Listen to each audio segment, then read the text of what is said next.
Hello everyone. Bonjour tout le monde. Alright, let's talk about food. Let's talk about nutrients. On va un peu parler de nourriture, de nutrition, parce que ça va de pair quoi.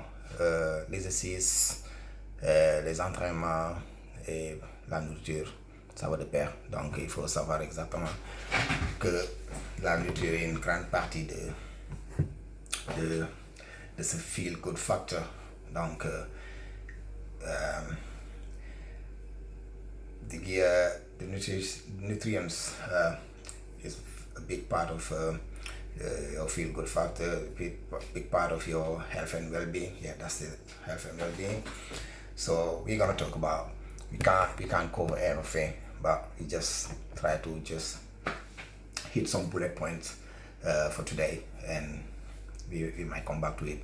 And then if there's any question out there, I'm more than happy to help and to answer the questions. Ok, donc on ne peut pas tout couvrir aujourd'hui, mais on va juste parler de quelques points où on va juste pour essayer d'amener les gens à comprendre un peu ce qui se passe avec la nutrition dans le corps, le sucre, l'insuline, les protéines, les carbohydrates, c'est-à-dire les glucides et les gras quoi. Donc il faut savoir que pour la nutrition, il y a les protéines dans les aliments, il y a les carbohydrates, donc c'est-à-dire les glucides et les gras quoi. Donc ce sont ces trois nutriments qui se trouvent dans la nourriture. Donc si on cherche, tout ce qu'on cherche c'est la santé, la longévité et éviter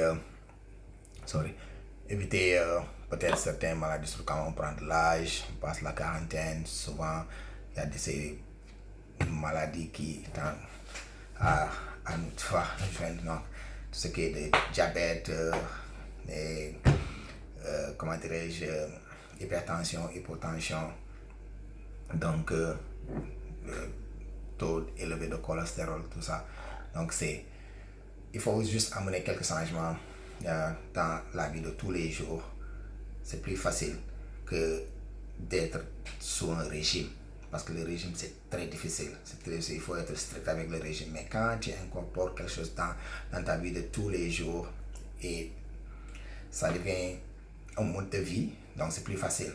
Donc la raison pourquoi je dis ça, si par exemple tu refuses ou bien tu te dis que non, si ça arrive aux autres, moi ça va pas m'arriver, donc je vais faire comme ça, et qu'un jour on ne souhaite pas, le docteur te dit tu as attrapé telle maladie ou bien à cause de ton alimentation, c'est ça et ça, maintenant voilà le régime, donc tu es obligé de stricter ce régime là. Donc pour éviter ça, il faut essayer d'avoir un mode de vie clean et faire des exercices pour éviter ces gens on ne souhaite pas. Donc what I was saying in French is just it's easier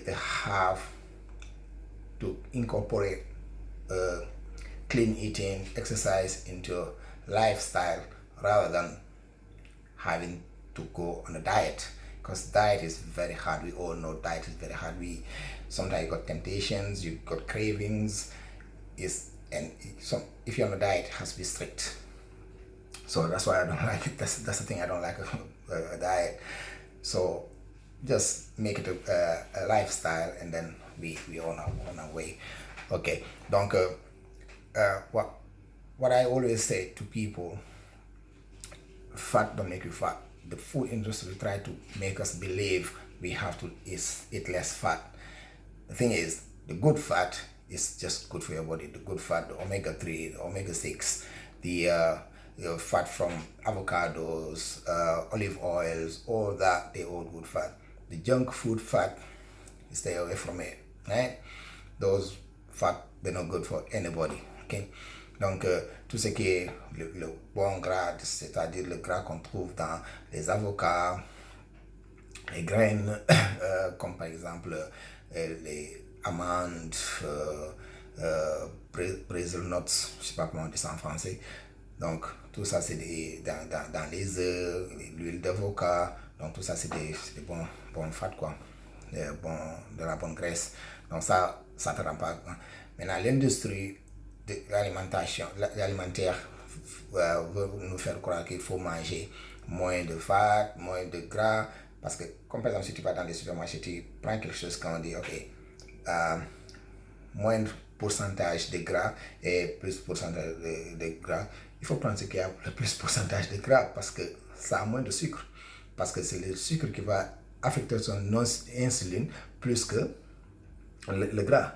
So if you go, for example, into the supermarket, you let's say yogurt, for example, Greek yogurt or anything, less fat, full fat, go for the full fat option because the less fat got more sugar, more preservatives. It's not good for your body. The body just keep it, transform it to sugar again, more sugar, and then you plus more fat. You become fat. So that's why people getting fatter and fatter all the time because we confuse. We listen to the food industry. It's not for them to tell us what is good for us. We should know what is good for us. Okay. Donc c'est ça. Eat more fat, more good fat, moderate proteins, and very little carbohydrates. Donc les glucides, il faut en manger moins. Donc c'est que beaucoup de pain, beaucoup de farine, les pâtes, les trucs. Most of them are processed. Yeah? La majorité c'est process. Donc le corps souvent ne sait pas ce qu'il faut faire avec, met ça quelque part, transforme ça en gras, en sucre. L'insuline est toujours en haut. Et tant que l'insuline est en haut, le processus de brûler de gras dans le corps est arrêté. C'est pas possible que le corps continue à brûler le gras pendant que l'insuline fait son boulot. Donc, si on essaie de décortiquer ici le boulot de l'insuline, ça va prendre beaucoup de temps. Donc, mais il faut comprendre que l'alimentation qui a le moins d'effet sur l'insuline, c'est le gras. Donc, c'est le gras qui ne va pas rendre ton insuline en pic. Donc, parce que quand l'insuline pique, ça pique très rapidement, mais pour que ça descende, ça prend du temps. Donc, pendant que ça descend, tout ce qui est processus de brûler le fat, les calories, ça s'arrête. Tant que l'insuline n'est pas en baseline. Donc c'est pourquoi, souvent, c'est pas à moi de dire à qui que ce soit quelle alimentation il faut adopter, quel genre d'alimentation qu'il faut adopter, mais la meilleure qui est prouvée scientifiquement pour diminuer le corps et le poids et brûler plus de calories, c'est quelque chose comme 75% de gras, du bon gras, et 20% de protéines et 5%, 50% de glucides, de carbohydrates, et boire beaucoup d'eau. So what we're saying is fat don't make anybody fat as long as it's a good fat, right? Because the body needs it. 75%, 75% of fat, 20% of protein, and 5 to 10% of carbohydrates. And that make it your like 100% nutrients. Ok. Donc maintenant, parlons du sucre. Le sucre, boum, ça spike l'insuline aussi, très rapidement. Maintenant, on n'a même pas besoin de consommer le sucre parce que presque tout ce qui est dans nos aliments, on trouve le sucre partout. Donc, sucre, deuxième main de sucre, sucre dans almost tout, que ce soit dans le riz, que ce soit dans le pain, que ce soit, même si tu ne sens pas le sucre, mais il y a du sucre là-dedans. Donc ça se transforme aussi en graisse. Le corps garde ça et met ça en réserve de graisse. Tu vois? Donc c'est pourquoi le sucre, si ça peut être évité, mais comme je vous dis, c'est pas à moi de dire, moi j'en prends pas. Ok? Maintenant, la nourriture, quand c'est consommé, quand ça entre dans le corps, donc il y a toutes sortes de réactions dans le corps, toutes sortes de réactions que quand quelqu'un qui n'a pas étudié ça, tu peux pas souvent comprendre, right? Mais c'est le corps travaille. Chaque fois le corps travaille, les cellules mortes deviennent le corps doit continuer à produire de nouvelles cellules. Donc le corps n'a pas le temps de se débarrasser des cellules mortes, donc le corps continue à travailler tout le temps, tout le temps. C'est pourquoi ce n'est même pas conseillé de manger chaque fois, you know. So it's not even advised to eat all the time, because whenever the food get into our body, there is a lot of process going on, too much thing going on, right? The dead cells, the body don't have the time to get rid of the dead cells, so it can't be any autophagy inside of our body. So it can't be any recycling going on in terms of dead cells inside our body. So we just keep on eating and eating. It's good to feel hungry sometime, man. That's why, man, fasting or all that it's not bad for anybody. But like I said, it's not for me to tell people what to do, right? Ok. Maintenant, quand il s'agit des exercices, tu vois cette conception de je dois avoir quelque chose dans le ventre avant d'aller m'entraîner, non. Essaye d'aller t'entraîner avec le ventre vide. Si tu n'as pas l'habitude, souvent c'est un peu un truc, mais c'est la meilleure pour c'est la meilleure façon de s'entraîner, et c'est bien pour toi, c'est bon pour le corps. Tu sais pourquoi? Parce que on a un réserve abondant de graisse dans le corps, naturellement, right? Parce que le corps est design de conserver la graisse pour survivre. Maintenant, ce qu'il faut faire, pourquoi donner, tu veux perdre la graisse, tu veux perdre du poids, pourquoi en donner encore au corps pour aller s'entraîner? Souvent, tu vas faire des entraînements qu'il ne faut pas brûler tout ce que tu as donné, ok? Donc, les réserves là, ça ne va pas être touché. You know, it's going to stay there. So what you have to do sometimes, just train fasted, because your body will store the fat into your system for survival mode. So whenever the body thinks he's going to go into survival mode, if it's depleted from carbohydrate and sugar, then it's start going to tap into your fat storage. That's why the body doesn't like to lose fat. So let's use it. If you want to lose fat, let's use it. Let's make our body run from our fat, right? Instead of running from carbohydrate and stuff like that, because the body will always look for carbohydrate first as a fuel and sugar as a fuel. Yeah.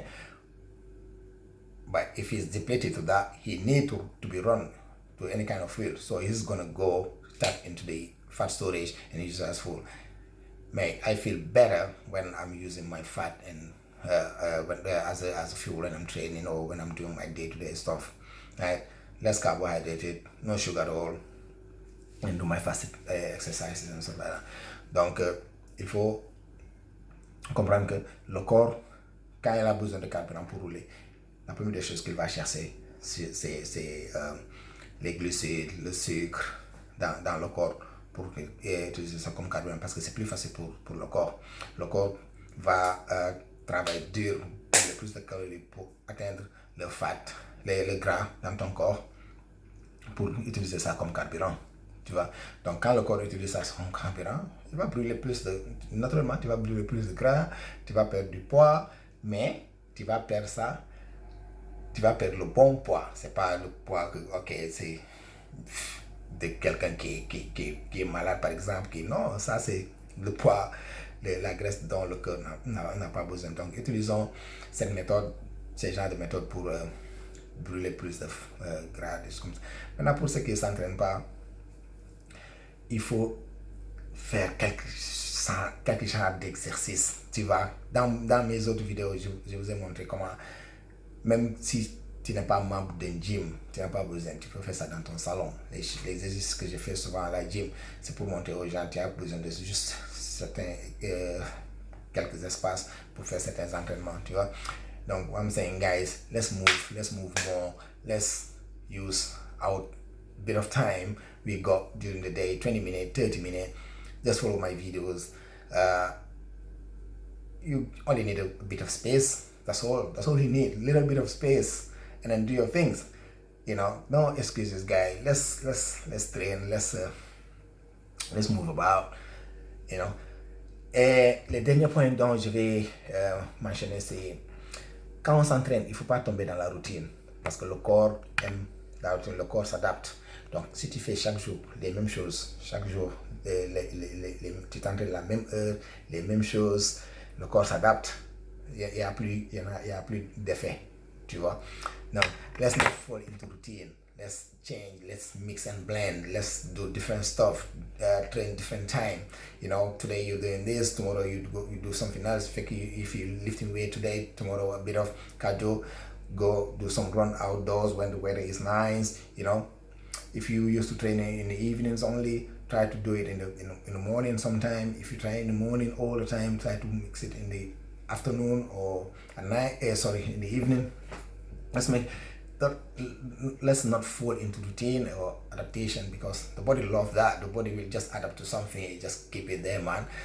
If you don't shock it sometime, it's just that's it. That's all you're gonna be doing, and there'll be no result. Okay. Maintenant, pour ceux qui sont dans des régimes ou bien ils commencent à s'entraîner, ils commencent à perdre du poids, ils pensent que waouh, j'ai perdu du poids.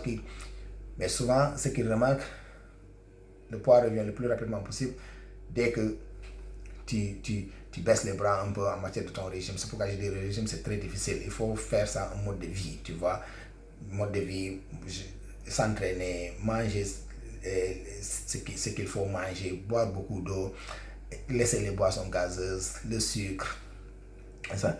Maintenant, souvent les premiers entraînements, les premiers exercices, activités physiques, tu vas voir, tu peux rapidement perdre du poids ou bien ton corps commence à changer. Puis tu dis, yeah man, j'ai commencé à changer du poids. Ça, c'est le poids de l'eau. Tu as vu l'eau que les glucides avaient retenu. C'est les premiers que tu vas commencer à perdre. Tu vois. Maintenant, ce qu'il faut pour continuer, pour maintenir ça, il faut que le corps commence à brûler le vrai gras. Donc, c'est là où des fois tu peux te permettre certains trucs sans avoir cet effet de, comme on dit en anglais, yo-yo diet. Des fois tu grossis, des fois tu diminues, des fois tu es comme ça, des fois tu es... Donc, c'est le poids de l'eau. Tu perds de l'eau. Donc, quand tu perds de l'eau, tu continues dans la discipline. Et là, tu vas commencer à perdre la graisse. Mais sinon, le poids de l'eau, c'est très, très facile pour faire revenir ça. Okay? So, usually, what's going to happen first, when you start training, when you start exercising and stuff like that, you lose weight. And then it's noticeable, people can see it. But the thing is, 99% of the time, it's your body weight. It's your water weight. You're going to lose your water weight. So if you just don't careful, what's gonna happen? You're just gonna put it back on. You're gonna put back the weight on, because by then the body didn't even start burning your fat. It didn't tap into the fat yet. So if you just slip into your diet, so if you're on a diet, for example, you slip. That's why I say it's better to have a lifestyle where you incorporate a good diet, good nutrition, exercise and stuff like that, rather than have a diet, because the diet you have to be very strict. So whenever you slip, you tend to put the weight back on, and then that's where people get frustrated, say, oh man, I'm training, I'm putting in. Sometimes you want to go on holiday, you put yourself on a strict diet, you lose weight, you go on a holiday, before you even come back, you put it all back on again, because what you're going to be doing, chilling, sitting by the poolside, drinking. You know, when you come back, sometimes before you even come back, you put the whole thing back on. Okay, so that's it. I got about a minute to mention something as well. Let's not focus about belly fat, because the belly fat is very hard to lose, because you need to burn fat proportionally all over for your bellies to start disappearing, because you got two layers of fat. We're going to come back to that. You got visceral fat and subcutaneous fat. So it's something we need to come back to it. Okay, but don't focus on it. Just keep doing your thing, keep losing weight, keep burning fat. Naturally, your stomach gonna go. Donc ce que je disais, il faut pas se concentrer sur je veux perdre le ventre, je dois faire des abdominaux pour qui. Non, le ventre est composé de 2 couches de gras. Le viscéral et le subcutaneous. Le subcutaneous, c'est ça qu'on voit souvent. qui est juste en dessous de la peau. Mais le viscéral, c'est ça qui est à l'intérieur, qui entoure les organes. Donc il faut perdre du poids un peu partout pour que le ventre devienne plat. We're gonna come back to all this. Peace.